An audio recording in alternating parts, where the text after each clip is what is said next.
Bom dia, pessoal. Vamos começar? Só para organizar, então, a aula de hoje, né? Começamos analisando a aula passada, então, oscilações não lineares, né? De maneira geral, a gente identificou que a não linearidade pode ocorrer tanto na força restauradora, como sendo não linear, que não obedece à lei de Hooke, né? Pode ser potências maiores da posição, ou também num termo não linear, no termo dissipativo, né? Na força dissipativa, que não necessariamente precisa ser linear na velocidade, né? A gente analisou qualitativamente usando diagramas de fase, né? Se o sistema conserva EMEC, a gente é capaz de fazer uma análise qualitativa e até quantitativa usando o gráfico da função energia potencial, dado que a EMEC é conservada, né? Sem precisar resolver necessariamente a equação de movimento, que é super complicada, né? Aqui a gente vai fazer um exemplo específico de um oscilador que é não linear, que é o pêndulo plano, né? A gente vai identificar de onde está vindo a não linearidade. Basicamente, aí vai ser na força restauradora, né? Que vai advir a não linearidade do sistema. E vamos tentar obter uma solução aproximada. O foco aqui não é na solução em si do movimento, mas mais na notação do período, né? O cálculo do período, a aproximação do período para o pêndulo plano, né? E a gente vai mostrar que ele deixa de ser isócrono e vai depender das condições iniciais. Depois a gente, mais para o final da aula, vai analisar o oscilador de Duff, ou a equação de Duff, né? Que é uma equação diferencial não linear que modela uma série de osciladores não lineares, inclusive o pêndulo plano, dentro de certas aproximações, né? Então, o que é o pêndulo plano, né? Que é o nosso exemplo de uma oscilação não linear, né? O pêndulo plano, basicamente, é um corpo rígido, né? Onde a gente tem uma haste inextensível sem massa, né? De tamanho L. Numa das extremidades dessa haste de tamanho L, sem massa, a gente conecta uma partícula de massa M, certo? Na outra extremidade, a gente tem um eixo de rotação. E a gente vai medir os ângulos que a haste faz com a vertical, né? Como sendo o ângulo θ de t. Então, enquanto a haste vai se movimentando, a gente mede a partir da vertical os ângulos em radianos, né, como função do tempo. A força externa, né, aqui no caso do pêndulo plano, basicamente é a força gravitacional. E nas nossas análises aqui a gente vai considerar o zero do potencial, o mínimo do potencial, coincidindo com a posição mais baixa, né, do pêndulo plano no seu movimento pendular aqui. Basicamente, esse é o esquema, né, do pêndulo plano, que eu estou considerando ele um corpo rígido, né? Bem simples, né, onde basicamente eu tenho uma massa que está a uma distância fixa L do eixo de rotação. E, claro, o ângulo de partida, né, que é a condição inicial, uma das condições iniciais, né? O ângulo de partida é θ0. Aqui a gente vai sempre analisar o caso onde a gente vai partir do repouso, ou seja, a velocidade angular, θ ponto, é zero. Então, as nossas condições iniciais aqui é θ em t igual a zero é θ0, e a θ ponto em t igual a zero, ou seja, a velocidade angular, né, em t igual a zero, é zero. A gente vai partir do repouso, né? Depois a gente vai analisar os casos onde a gente não parte do repouso, onde a gente tem uma energia potencial a energia mecânica um pouco maior, né? Mas basicamente é um corpo rígido, né? A barra mais a massa é um corpo rígido. Na equação dinâmica para rotação pura, né? A gente tem a equação que rege a dinâmica, né? No caso de rotação pura, de um corpo rígido, né? No caso de corpo rígido, a gente tem que o torque líquido, devido às forças externas, é igual ao momento de inércia do corpo rígido, multiplicado pela aceleração angular, né? Onde o momento de inércia a gente vai calcular aqui rapidamente, porque ele é bem simples, o corpo rígido, né? Mas basicamente a aceleração angular está relacionada com o torque líquido, que é o torque devido às forças externas sobre o corpo rígido, certo? Mas em uma sessão posterior lá adiante, quando a gente voltar para sistema de partículas, nós vamos deduzir essa expressão aqui, né? Lembrando que no caso do torque líquido, são só envolvidas as forças externas atuando sobre o corpo rígido, né? Bom, se a gente calcular quanto é que é o torque devido à força gravitacional, né? Então, o torque líquido eu estou considerando como sendo o torque da única força externa, que é a força gravitacional, que é conservativa, né? Definição de torque é R vetor F, né? A gente pode calcular um módulo desse torque líquido, ele é o módulo desse produto vetorial, né? Onde eu vou multiplicar, então, o módulo dos dois vetores, R. Lembrando que o R aqui, no caso de torque, né, é a distância, né, o tamanho do vetor R, O vetor R aponta é o vetor que parte do eixo de rotação e chega, né, no ponto de aplicação da força, no caso, aplicação da força gravitacional. Neste caso aqui, o R, né, o módulo do vetor R, é exatamente o tamanho da haste. Né? Mas o módulo do produto vetorial é o módulo do primeiro vetor, o módulo do segundo vetor é a força-peso, né, o módulo da força-peso, e a seno do ângulo entre R e F. O ângulo entre R e F é θ, exatamente por geometria, né? Esses dois ângulos aqui, né, θ, são iguais. E aí a gente consegue escrever a expressão do módulo desse torque líquido, né? É mg, o módulo da força-peso, o L, que é o tamanho do vetor R, e seno de θ como sendo o seno do ângulo entre os dois vetores R e F. Então, o módulo do torque líquido depende da massa e do tamanho da haste. Né? O vetor, né, torque tem uma direção e um sentido, claro. A gente vai obter por regra da mão direita, né? R vetor F pela regra da mão direita, R vetor F é um vetor que está entrando aqui no plano, né, da folha, certo? No nosso sentido, se eu estou considerando que aqui nós temos o plano XY, né? O vetor torque líquido ele aponta na direção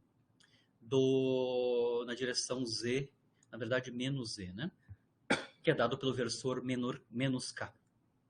Menos K é a direção Z, a contrária à direção Z, ou seja, entrando dentro da folha. Né? Então, o vetor torque líquido tem módulo mgl seno θ, e a direção em sentido é menos K, entrando aqui na folha, né? No plano. Certo? Dado o torque líquido, agora a gente pode calcular explicitamente usando a equação da dinâmica, né? Usar a equação de dinâmica para obter alguma informação de qual é que é a equação de movimento. Né? Obter a equação de movimento a partir da equação dinâmica para rotação pura. Né? Onde a gente já sabe o torque líquido, só para lembrar, né?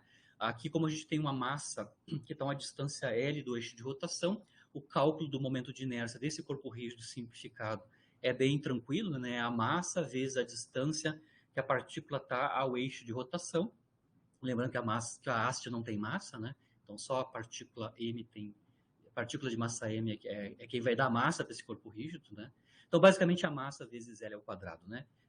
Lembrando que no caso do sistema de partículas discreto, né? O momento de inércia é basicamente o somatório dos produtos M e R ao quadrado, onde R é a distância de cada massa pontual até o eixo de rotação. Como só tem uma partícula, ml ao quadrado, e o módulo, né, ou a intensidade da aceleração angular, está associado com a derivada de segunda ordem temporal dos ângulos como função do tempo. Né? Então, o alfa é derivada segunda no tempo dos ângulos como função do tempo. Né?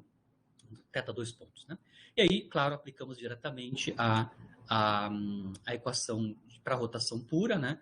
Lembrando aqui que o vetor alfa, estou assumindo que ele tem intensidade θ 2 pontos, né? Derivada segunda de θ, e direção e sentido dado pelo vetor k. Então, a minha equação vetorial, né, para a relação entre o torque e a aceleração angular, se todos os vetores, tanto o torque líquido quanto o alfa, estão escritos numa mesma base, que é a base do versor K-chapéu, a equação vetorial, na verdade, vai virar uma equação escalar, né? Onde do lado esquerdo nós temos a componente na direção Z do torque líquido, que a gente acabou de determinar, que vale menos mgl seno θ, e no lado direito a gente tem o momento de inércia, ml ao quadrado, multiplicado pela intensidade da aceleração angular, que é θ 2 pontos. Né? A princípio, vocês conseguem ver que eu vou obter uma equação diferencial como resultado da aplicação da lei da dinâmica para a rotação pura. Né? Eu consigo ver aqui que eu tenho a derivada segunda no tempo e um seno de θ, ou seja, eu tenho uma equação diferencial para os ângulos como função do tempo. Eu vou dividir ambos os lados aqui por ml ao quadrado, e aí eu vou obter esta equação diferencial. Né? Essa equação diferencial já está quase parecido com o que a gente esperaria de oscilador harmônico, mas tem um termo não linear aqui, que é o seno de θ. Né? Ainda vou identificar a razão G sobre L com o quadrado de uma frequência angular. Né? Até a gente pode conferir que G sobre L tem dimensão de frequência angular, né? Radianos por segundo ômega zero ao quadrado tem dimensão de radianos por segundo ao quadrado, né? ou seja, tem dimensão diversa de tempo ao quadrado, né? Eu vou identificar então G sobre L como sendo ômega zero ao quadrado, onde ômega zero é a frequência angular de oscilação, né? E aí eu vou ter esta equação, expressão mais compacta para a equação diferencial, que vai reger o movimento, né, do pêndulo plano, onde aqui nós temos uma única equação diferencial para ser resolvida, né, que nos dá os ângulos, a solução dela nos dá os ângulos como função do tempo, né? Lembrando que aqui, na verdade, a gente tem um movimento num plano, né? Mas só tem uma equação dinâmica. Isso a gente já comentou em algum momento atrás, né? Quando a gente aplicou as leis de Newton, né? Como a gente tem um vínculo, que é o tamanho da haste fixa, né? Ou seja, a gente tem um vínculo holomônico, né? A gente, ao invés de resolver duas equações diferenciais, né? A gente resolve uma porque tem um vínculo no nosso problema, né? Então, como eu tinha um movimento no plano, a princípio eu teria duas equações diferenciais para resolver, uma em cada uma das direções espaciais. No caso aqui é plano polar, né? Seria na direção radial e na direção angular. Só restou para ser resolvida a angular, porque a gente tem um vínculo holomônico, né? Essa equação diferencial que a gente obteve aqui, né? Que é de segunda ordem, homogênea, né? Com coeficientes constantes, ela é uma equação diferencial não linear, e a não linearidade está no seno de θ, né? A função seno é não linear em θ. Então, a princípio, a solução do movimento para um pêndulo plano, sem nenhuma aproximação, né? Basicamente é a solução de uma equação diferencial não linear, né? Obviamente, se a gente começar com ângulos pequenos, ou seja, pequenas amplitudes de movimento, né? Ou seja, se o θ0 for muito menor que 1, na verdade tem que ser muito menor que π sobre 2, né? Muito menor que π sobre 2, a gente pode garantir que a gente pode expandir o seno de θ para pequenos ângulos, né? Se a gente lembrar a expansão em série de Taylor do seno, né? Aqui eu estou colocando até a sétima ordem, mas para pequenos ângulos, né? Se eu começar com pequenos ângulos de partida, significando que eu vou manter esse ângulo θ0 como o máximo da minha amplitude, né? Se os ângulos são pequenos, a gente pode pegar, né, na aproximação em Taylor, o primeiro termo da série de Taylor para o seno, que é a linear em θ.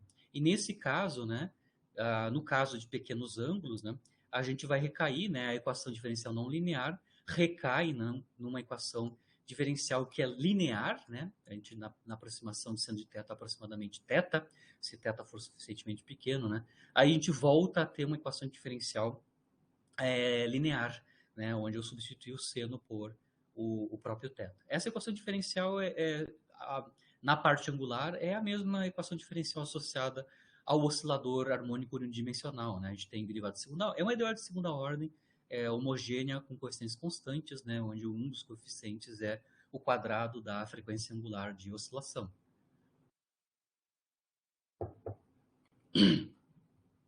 Bom, essa solução para esse movimento, né, para essa equação diferencial, a gente já conhece, né?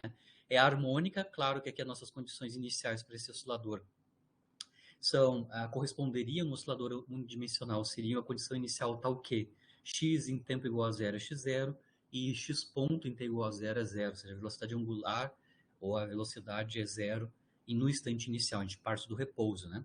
A gente mostrou que neste caso, né, quando a velocidade é nula, a constante de fase é π sobre 2, né?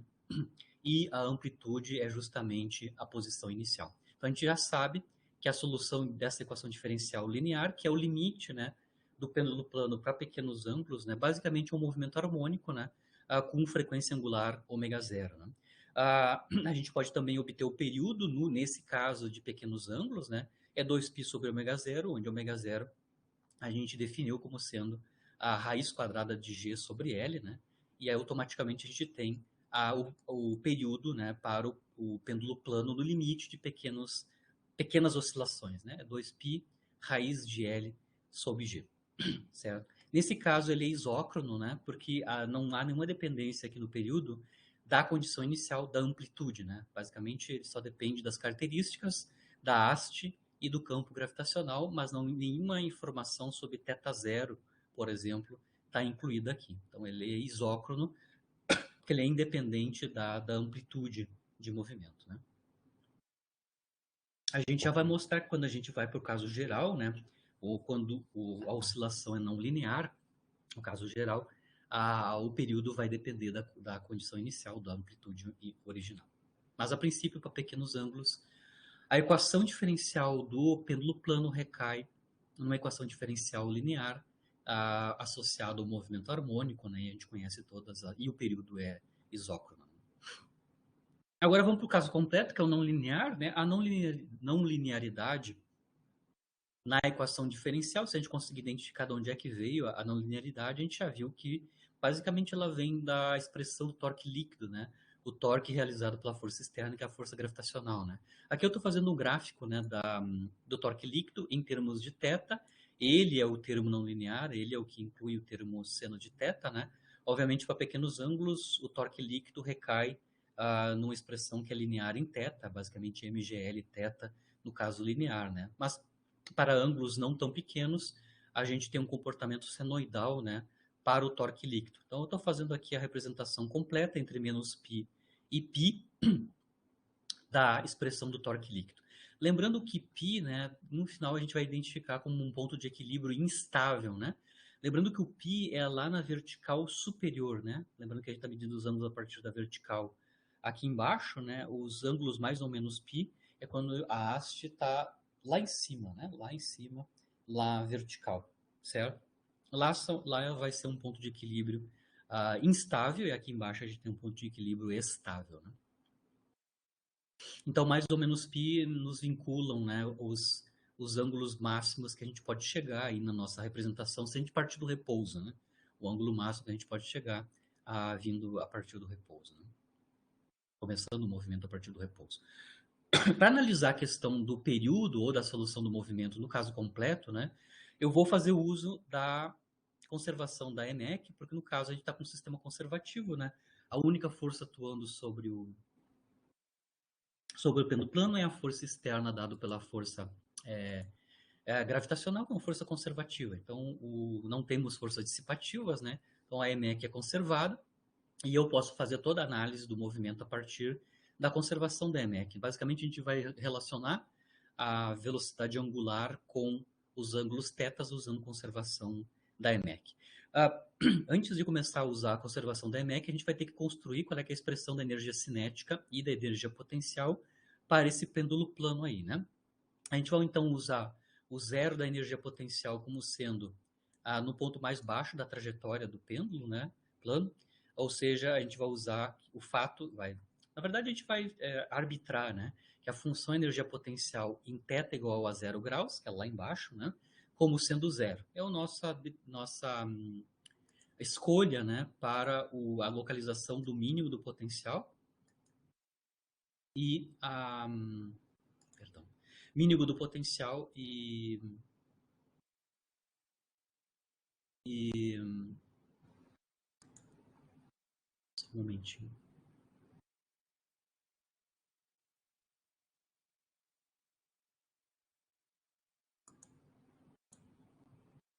O mínimo do potencial, temos essa escolha, né? É uma arbitrariedade, né? Bom, feita essa escolha aí, sim, a gente pode escrever explicitamente a função energia potencial com essa arbitragem para a localização do ponto de referência e o valor da energia potencial nesse ponto de referência. No caso da energia cinética, né, a energia cinética que a gente vai ter é a energia cinética rotacional, né, porque a gente está com uma rotação pura, a gente não está transladando, né? Então, a energia cinética basicamente é a energia cinética rotacional. A energia cinética rotacional para rotações puras, ela é escrita em termos do momento de inércia e da velocidade angular, né? Basicamente, lembrando da energia cinética rotacional, né? Isso é um meio momento de inércia, velocidade ao quadrado, né? Onde a gente já conhece o momento de inércia, que é ml ao quadrado, né?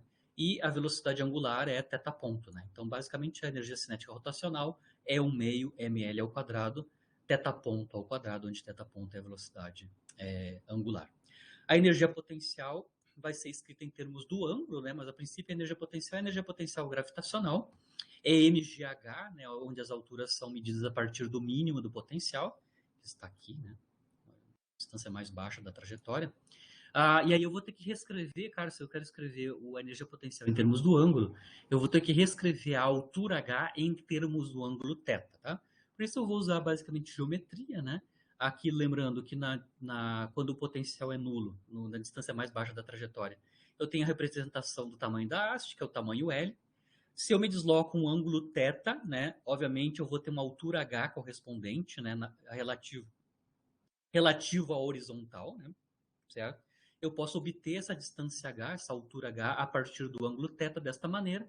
Lembrando que para ângulo igual a θ, a projeção do tamanho da haste na direção vertical é dado por trigonometria, é basicamente L cosseno θ, né? A projeção do L na direção vertical, basicamente é o cateto adjacente ao ângulo θ, isso dá L cosseno θ, o valor desta projeção aqui, né?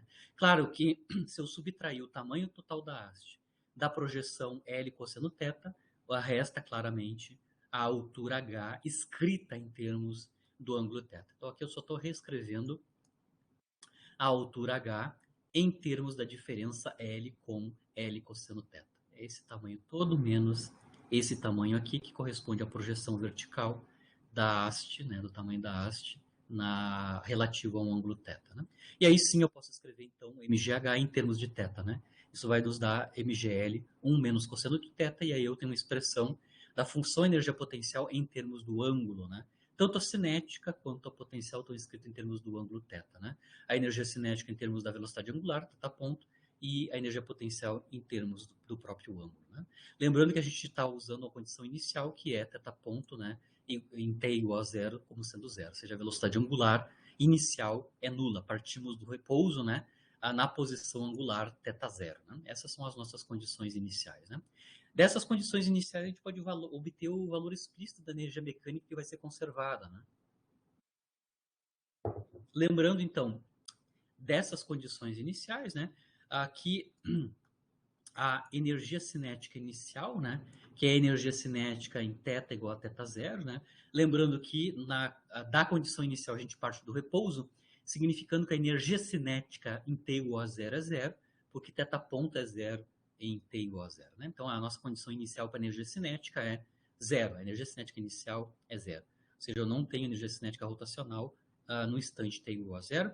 Só temos energia potencial, né? A energia potencial está associada com o ângulo de partida, que é o θ0, né? Basicamente é mgl 1 menos cosseno de θ0, e porque em t igual a zero, o cosseno, ou o ângulo é θ0. Né? Então, das condições iniciais, a gente vê que a gente não tem energia cinética inicial, se temos apenas energia potencial gravitacional não nula, né? Em termos do ângulo. Né? Lembrando que esse 1 menos cosseno, que está na expressão tanto da energia potencial gravitacional para qualquer ângulo, quanto a energia potencial gravitacional inicial, né? A gente pode reescrever esse 1 menos cosseno θ em termos da função seno, certo? Eu vou usar essa identidade trigonométrica, né? Basicamente, 1 menos cosseno de θ pode ser escrito como 2 seno ao quadrado de θ sobre 2. E aí eu vou reescrever a expressão da energia potencial gravitacional, né? Porque ela é mgl 1 menos cosseno de θ, e eu vou escrever isso em termos de seno quadrado de θ sobre 2. Então, a energia potencial gravitacional também pode ser escrita como sendo 2 mgl seno quadrado de θ sobre 2. E a energia mecânica vai ser escrita como a energia mecânica inicial, né? Que basicamente é igual à energia potencial gravitacional inicial, que nós acabamos de mostrar que é mgl 1 menos cosseno de θ0. Escrevendo em termos do seno, a energia potencial gravitacional é 2 mgl seno quadrado de θ0 sobre 2.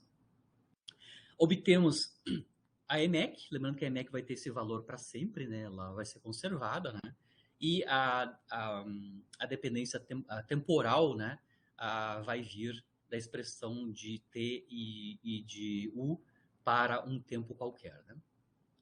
Lembrando que a gente pode escrever, no caso se a energia mecânica é conservada, a gente pode escrever então a energia cinética em termos da diferença entre a energia mecânica e a energia potencial gravitacional, então T igual a E menos UG, né? Lembrando que a energia cinética é a energia cinética rotacional, né? É 1 meio ml ao quadrado θ ponto ao quadrado, né? Isso é igual a EMEC menos a energia potencial gravitacional. A EMEC é dado pela condição inicial, né? É 2 mgl seno quadrado de θ sobre 2, θ0 sobre 2, perdão. E a energia potencial gravitacional, em termos de θ, é mgl, 2 mgl seno quadrado de θ sobre 2. Então, a diferença E menos G, ou E menos UG, é escrita basicamente em termos do ângulo inicial e do ângulo θ, né? Lembrando que a energia cinética é igual a essa diferença. A expressão da energia cinética, como sendo a diferença de E menos U, né, vai nos relacionar a energia, teta ponto, vai nos relacionar teta ponto, que é a velocidade angular, com o ângulo teta. Tá claro aqui que eu tenho uma relação direta entre teta ponto quadrado e seno quadrado de teta sobre 2 e a condição inicial na forma do ângulo inicial teta zero.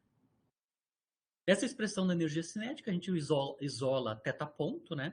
E a gente vai mostrar, claro, quando a gente isola teta ponto, ou seja, passa um meio ml ao quadrado aqui para baixo, né? Sobra algumas constantes, vai sobrar do lado direito apenas 4 sobre L, né? 4G sobre L, 4G sobre L e os senos, né? E tiramos a raiz quadrada, né? E aí, teta ponto vai ser escrito em termos do que sobrou aqui no lado direito, né? Lembrando que teta ponto é a derivada de teta relativa ao tempo, né? O que sobra do lado direito, depois que a gente toma a raiz quadrada, é basicamente esta quantidade aqui, né? Ou seja, 2 raiz de g sobre L, a diferença dos senos ao quadrado, né? Na potência 1 meio, né? Depois que a gente tomou a raiz quadrada do lado direito, certo? Essa equação diferencial, porque a gente obteve uma equação diferencial como resultado da expressão da energia cinética usando conservação da EMEC, né? A gente obteve uma equação diferencial de primeira ordem, né? Dθ dt é esta quantidade que depende de θ, né? Essa é um EDO de primeira ordem, né? Um EDO de primeira ordem dos ângulos como função do tempo, né? Uma EDO de primeira ordem pode ser resolvida diretamente por separação de variável, como a gente já aprendeu, né? O método mais simples de resolver EDO de primeira ordem é separar variáveis, né? A gente vai separar, então, a variável dependente, que é o θ de t, né, da variável independente, que é o tempo, né? Então aqui eu estou separando primeiro a variável tempo, né, no lado esquerdo, né, e no lado direito a gente vai colocar toda a dependência das variáveis na variável dependente, que é o θ, né? Então tá claro aqui quando eu passar toda essa raiz quadrada e as constantes para o lado para baixo do dθ aqui, né? O que eu vou ter acompanhando o dθ é 1 meio a raiz de L sobre G, está invertido aqui, né? E toda a função da diferença dos senos na potência menos 1 meio, né? Então aqui eu separei variável, na esquerda a variável independente, na direita a variável dependente, né? Como solução, né, da equação diferencial que eu obtive a partir da expressão da energia cinética usando conservação da EMEC. Se eu quisesse resolver a equação de movimento, né, eu apenas integraria, né, no tempo e nos ângulos, né, usando as condições iniciais para os limites inferiores, né, no tempo e no ângulo θ, né, certo? Então, se eu quisesse resolver a equação de movimento para o pêndulo plano, né, a gente poderia integrar, né, fazer a integração definida em ambos os lados usando as condições iniciais. O meu foco aqui não é na solução da expressão da equação de movimento, né? Eu vou focar mais no período, tá? Eu quero obter a partir dessa equação o período do movimento, no caso do pêndulo plano, no caso geral, né? Sem a aproximação de pequenos ângulos, né? Basicamente, se eu resolvesse a equação diferencial de primeira ordem a partir dessa equação, eu estaria resolvendo, né, a solução para o movimento para essa equação diferencial não linear que a gente acabou de obter aqui para o pêndulo plano, né? Já dá para ver que ela é um pouco complexa, né? Porque ela envolve, né?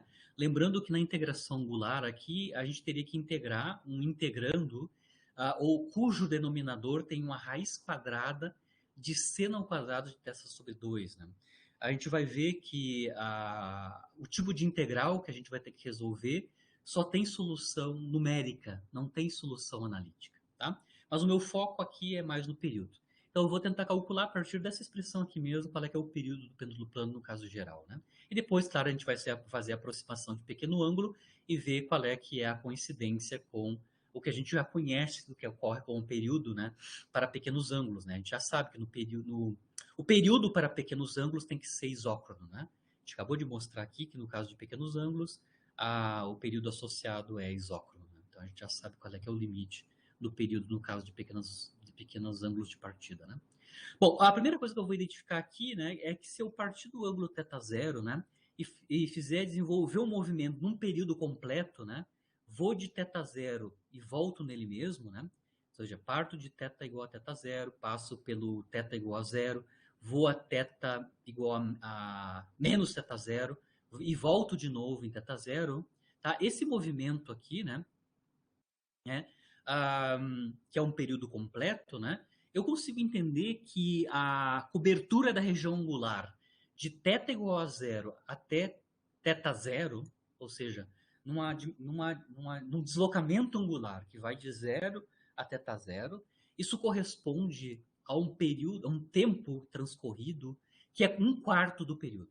Tá claro aqui que eu tenho 4 pedaços, né, dentro de um período, onde eu vou de θ0 até zero, depois eu vou de zero até θ0 e repito isso na volta, né? Então, para um deslocamento angular entre zero e θ0, isso corresponde a um tempo transcorrido que é um quarto do período. Com isso eu consigo resolver e integrar, fazer a integração definida nesta equação diferencial aqui, né? Eu vou integrar então no tempo de zero até um quarto do período, ou seja, eu vou integrar de zero até t sobre 4, né? Isso vai corresponder a um deslocamento angular de zero até θ0. Né? No lado esquerdo, a de integrar de zero até um quarto do período vai nos dar um quarto do período, né? A resolução da integração no tempo. E aqui no lado direito nós vamos ter uma integral definida, né?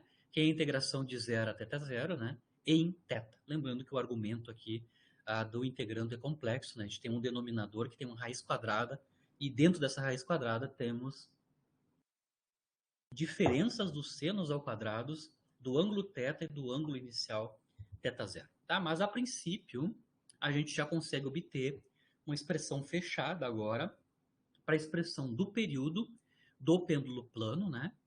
T, a menos de passar o 4 para cá, para o lado direito, né? A gente tem uma expressão fechada, completa, para o período do pêndulo plano, sem aproximações, né? Como sendo basicamente, a menos das constantes, que é 2 sobre raiz de 2 vezes raiz de L sobre G, né? Uma integral definida, né? Que é a integral em θ de 0 até θ0, do inverso da raiz quadrada da diferença de dos senos, né? Avaliados em θ0 sobre 2 e θ sobre 2. Então, nós temos a expressão completa para o período. Antes de tentar resolver essa expressão para o período, já dá para entender que quando eu integrar em θ, devido ao único limite de integração não nulo ser θ0, a gente consegue entender claramente que, a menos da constante, que é 2 vezes raiz de L sobre G, o que resta aqui como resultado da integração é uma função de θ0. Então está claro que o período do pêndulo plano depende explicitamente, é uma função de θ0. Ou seja, o período do pêndulo plano basicamente vai deixar de ser isócrono e vai ser uma função da condição inicial angular, que é θ0, da amplitude angular inicial, que é o θ0. Antes de resolver qualquer coisa, a gente já entendeu que o período do pêndulo plano não é isócrono mais, né? Ele vai depender explicitamente da condição inicial para o ângulo de partida, que é o θ0, tá? Essa integral que a gente vai ter que resolver, que é essa integral definida cujo limite superior é θ0, né? Tem um nome específico, né? São as integrais elípticas de primeiro tipo, né? Esse aqui é um exemplo de integral elíptica de primeiro tipo. Esse tipo de integral, a integral elíptica de segundo, primeiro tipo, né, não pode ser calculada em termos de funções elementares. Ou seja, a sua solução é apenas numérica. Tá? Existem tabelas para essas integrais, né, dado quanto é que vale o parâmetro θ0. Né? Na verdade, não é θ0, a gente vai reescrever ela de uma maneira mais compacta. Mas, a princípio, dada a condição inicial, tem que ser calculado numericamente. Então, você pode obter essa informação a partir de tabelas ou a partir de códigos numéricos que calculam numericamente essa integral elíptica de primeiro tipo. Eu vou deixar como um exercício, né, lá nas atividades da semana o uso específico de um código numérico que faz essa integração numericamente. Né?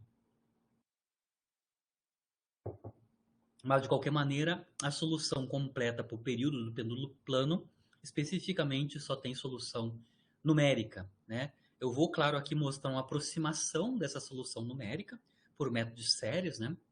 Claro, dentro de certos limites, só para a gente ter o feeling de como é que é a dependência em θ0 para o período, né? Mas, a princípio, essa é a solução numérica, né? Para eu fazer uma aproximação, né, obter uma aproximação para o período a partir da integral elíptica, né, para tornar mais fácil a minha expansão em série do integrando, porque para eu encontrar uma solução aproximada por período do pêndulo plano, eu posso expandir o integrando em série, né, dentro de certas condições, né, dentro de certos limites, e obter uma aproximação mais ou menos razoável, mais ou menos convergente para o período em termos de θ0, é o que eu vou fazer aqui. Antes de fazer a expansão, eu só vou reescrever a integral em θ para uma nova variável. Tá? Então, eu vou fazer uma mudança de variável só para descrever de maneira mais conveniente, mais compacta, essa integral elíptica que é angular. Né? Então, o que eu vou fazer é que primeiro uma mudança de variável, eu vou usar uma nova variável de integração, que é a variável z, que basicamente eu vou definir como seno de θ sobre 2, dividido por seno de θ0 sobre 2, onde θ0 é o ângulo inicial. Né? Só para ficar mais compacta ainda, né? A seno de θ0 sobre 2, que é um parâmetro, né? É proporcional, tem a ver com o parâmetro inicial, dado pela condição inicial θ0, né? Eu vou chamar de K, tá? K é um parâmetro que é seno de θ0 sobre 2, K ao quadrado é seno quadrado de θ0 sobre 2. A minha variável, né, nova de integração, que é o z, né? Em termos de K, vai ser escrita em termos, então, do ângulo como seno. Z é seno de θ sobre 2 dividido por K, onde K é seno de θ0 sobre 2. Né? Essa é a nova variável de integração. Obviamente, a gente vai ter que substituir o diferencial de θ em termos do diferencial em Z. Eu estou calculando, então, quanto é que é a relação entre esses diferenciais, né? Calculando quanto é que é dz de θ, né? dz de θ a partir da dependência de Z em θ na forma de seno, né? Certo? dz de θ basicamente é a derivada do seno, a menos das constantes, né? Então, isso nos dá 1 meio cosseno de θ sobre 2, quando eu derivo o z relativo a θ, dividido por k, né? Obviamente, como a variável de integração é z, eu vou reescrever cosseno de θ sobre 2 em termos do seno de θ sobre 2, né? Para fazer isso, eu vou reescrever, então, usando identidade trigonométrica, né? Que cosseno de θ sobre 2 pode ser escrito como raiz quadrada de 1 menos seno ao quadrado de θ sobre 2, né? Lembrando que eu estou fazendo isso usando a identidade que seno quadrado de θ sobre 2 mais cosseno quadrado de θ sobre 2 é igual a 1, né?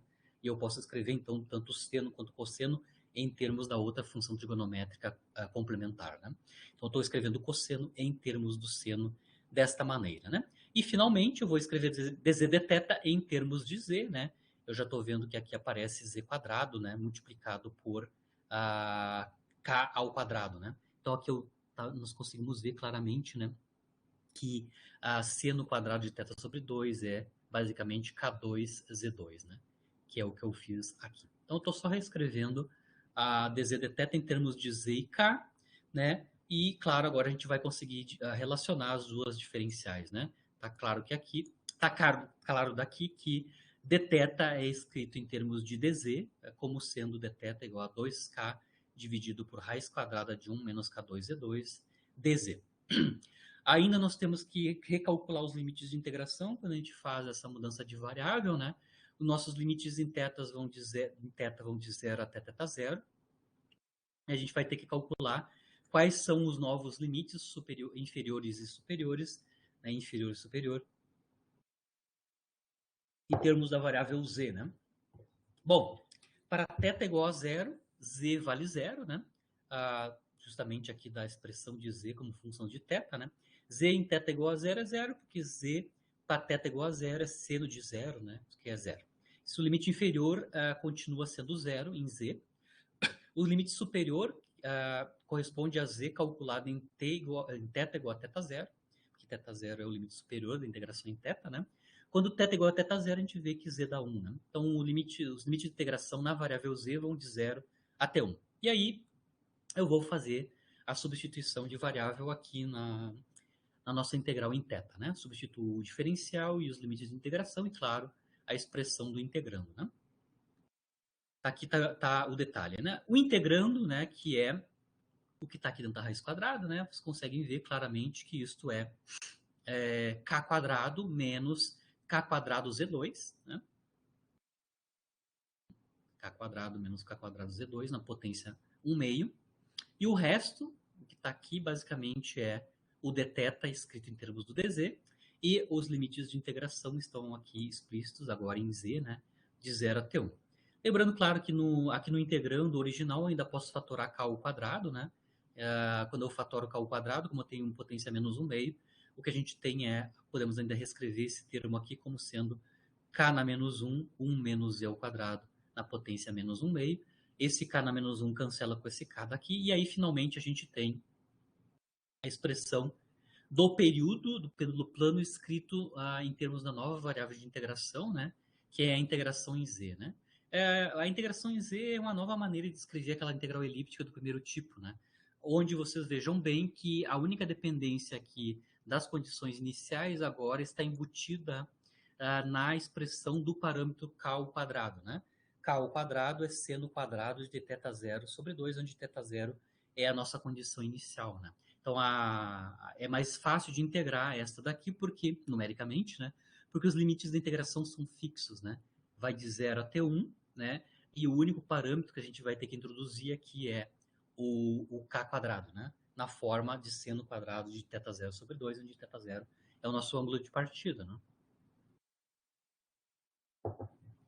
Na verdade, as integrais de primeiro tipo, né, integrais elípticas de primeiro tipo, as formas de tabela, né, as formas tabeladas, né, para as integrais elípticas de primeiro tipo, são justamente desta forma aqui, né, já escrita em termos da variável z. Né? Então, vocês vão encontrar tabelas desse tipo aqui, ou funções numéricas que calculam esse tipo de função, né?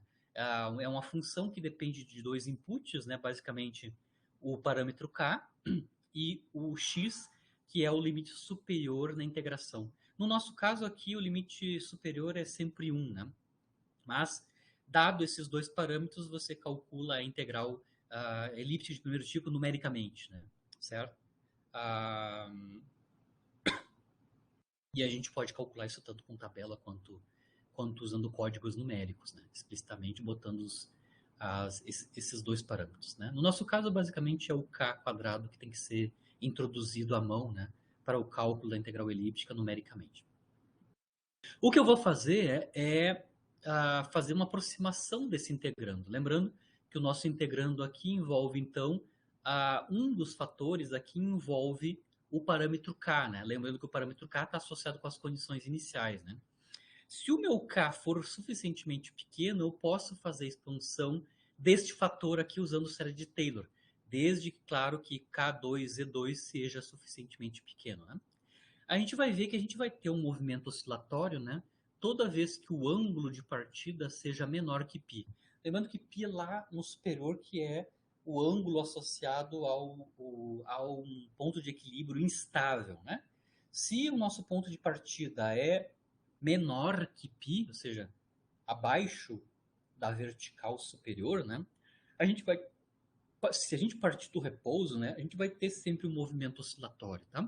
Então a gente já sabe que quando o módulo de θ0, o ângulo de partida, em módulo, né, seja menor que π, a gente vai ter um movimento oscilatório. Ou seja, a gente consegue entender que se θ0, módulo de θ0 é menor que π, a gente tem um movimento oscilatório.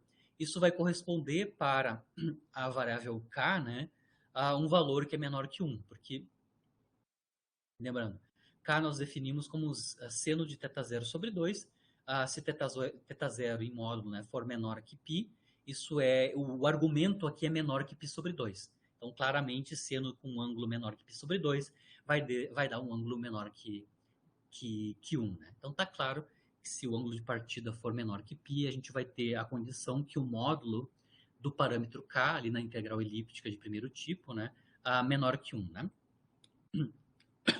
Se o k ao quadrado for suficientemente pequeno, né, se o k ao quadrado for suficientemente pequeno,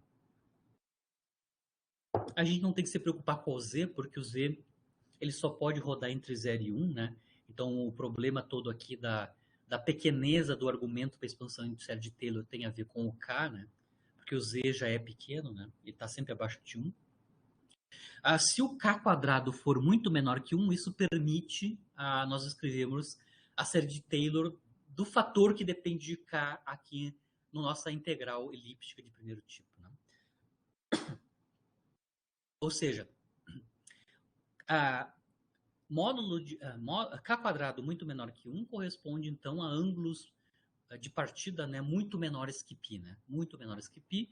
Isso vai corresponder a um K quadrado que é muito menor que 1. Neste caso, se isso acontece, né, a gente pode fazer a expansão do fator, né, ou do termo que depende de K, né, que é o fator dentro da integral elíptica, que é 1 menos K2E2 potência menos 1 meio. Né?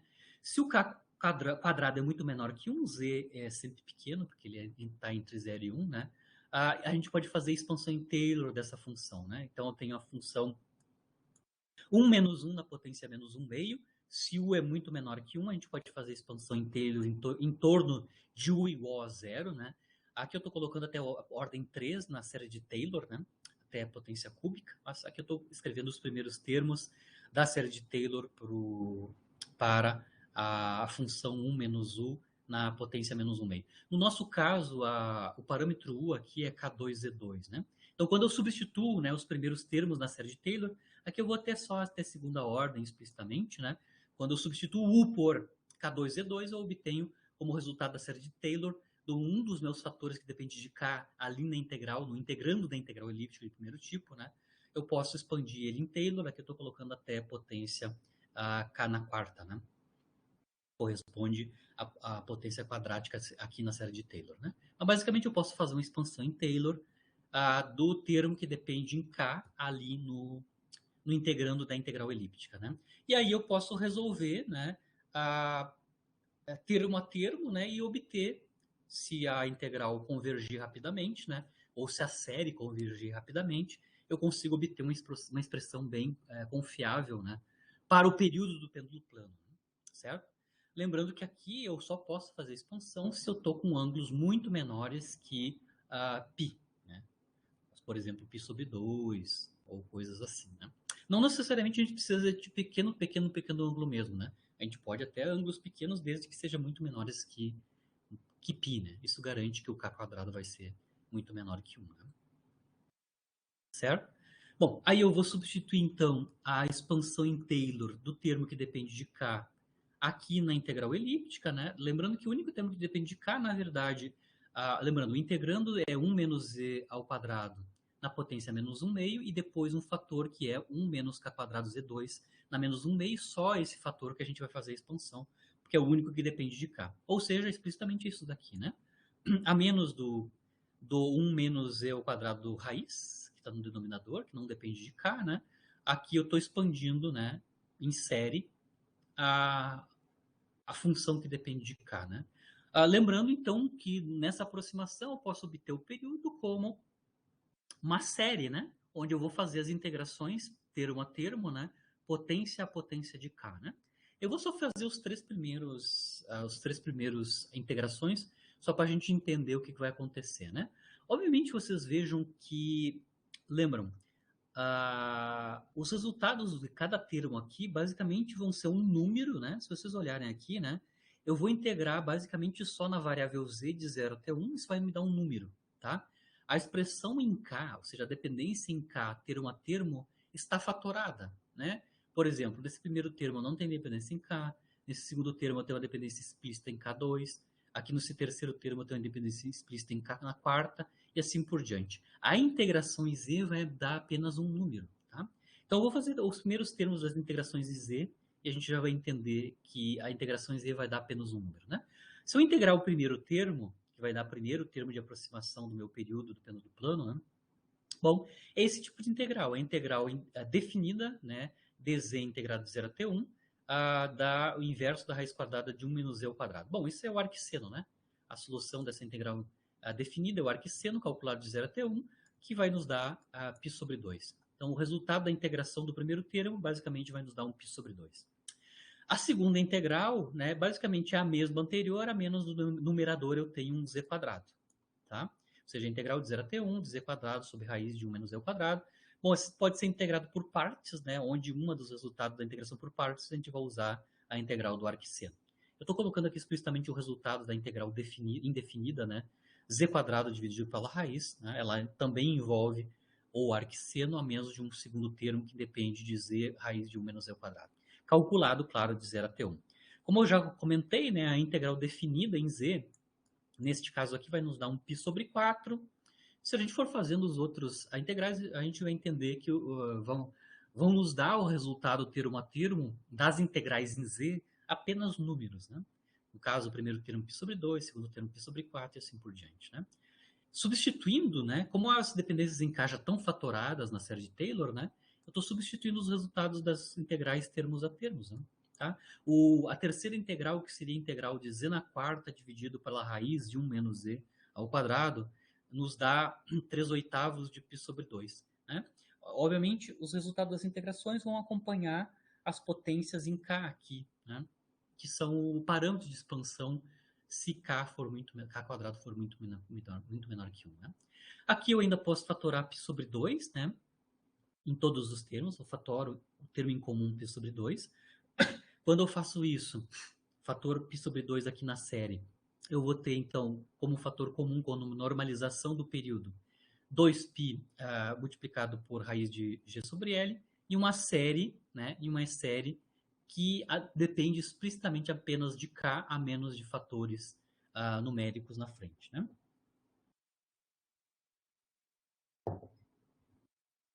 Como eu já tinha comentado com vocês, né, mesmo agora aqui na expansão em série, para o período a gente vê claramente que o período do pêndulo plano é não isócrono, né? Ele vai depender explicitamente da condição inicial, porque K depende do seno de θ0. Então, a amplitude original de partida do movimento vai ter que ser incluído na expressão do período. Como a gente está com a hipótese que K, né, K quadrado é muito menor que 1, a gente pode, essa série aqui converge muito rapidamente, né? Ou seja, se a gente utilizar poucos termos aqui na expansão em K, né, a expressão converge muito rapidamente para a expressão final se a gente usasse a série infinita, né? Lembrando que se a gente usar a série infinita, né, a gente está aproximando a integral elíptica original, né, completa, né? Então, se os ângulos de partida for muito, muito menores que π, a expressão vai convergir rapidamente. Se a gente não está com ângulos muito, muito menores que π, a série ainda vale, mas eu vou precisar de mais termos na série para garantir a convergência, né? Aqui eu vou só escrever explicitamente em termos de θ0, tá? Lembrando que eu vou ter um termo constante, um termo quadrático, um termo quártico em K, mas eu quero escrever isso explicitamente em termos de θ0, né? Lembrando que K basicamente é seno de θ0 sobre 2. Obviamente aqui a gente está pensando que estou considerando que os ângulos são suficientemente pequenos, né?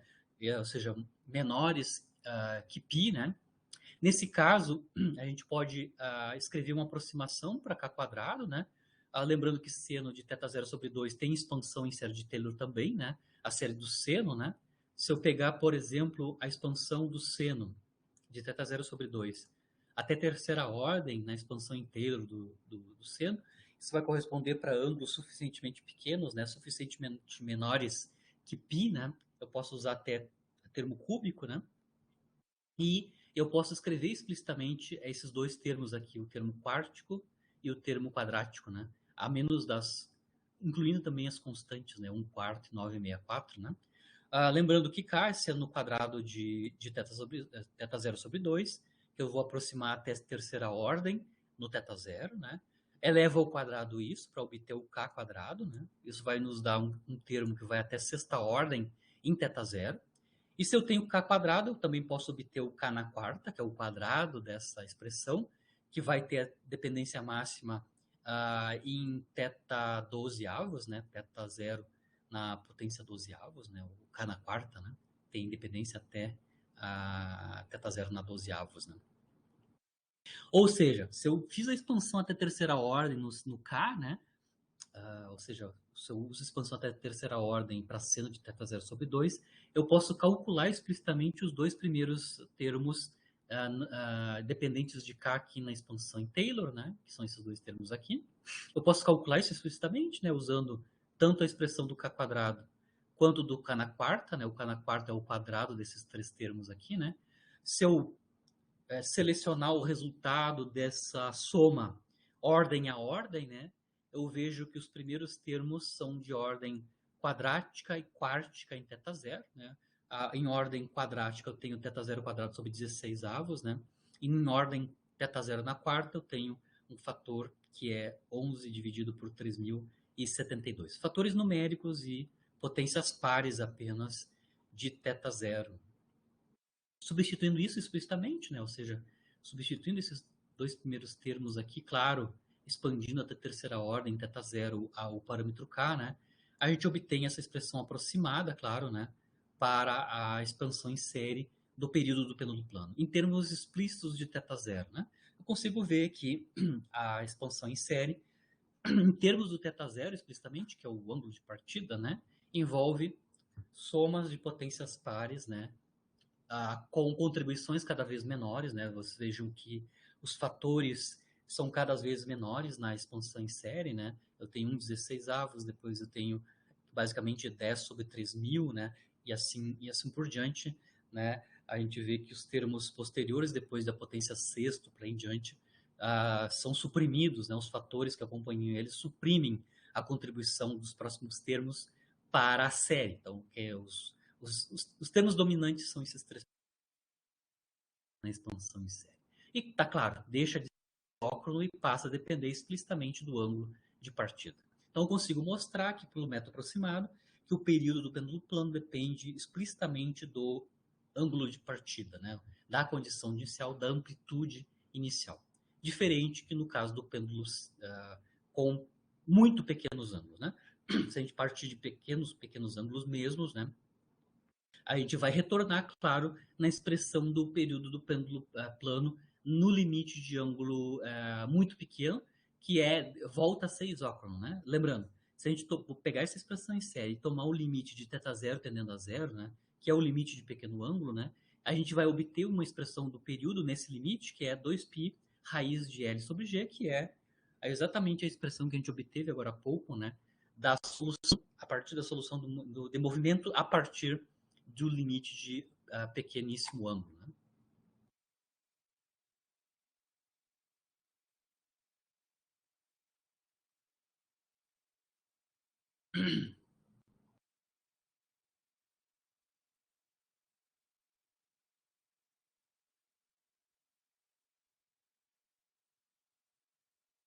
Pessoal, vocês estão me ouvindo?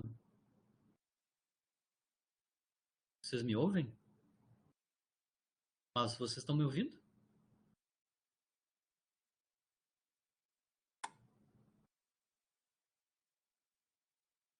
Aham, eu acho que tem uma queda de rede aqui, eu estou no campus. Vamos ver se eu consigo.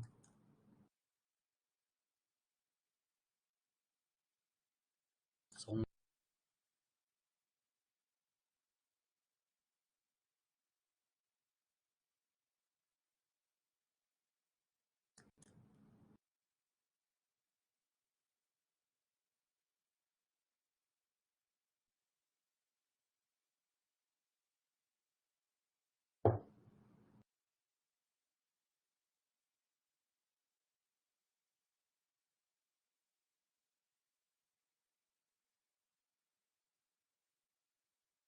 sim, o áudio está ok, mas eu estou com problema na tela, né?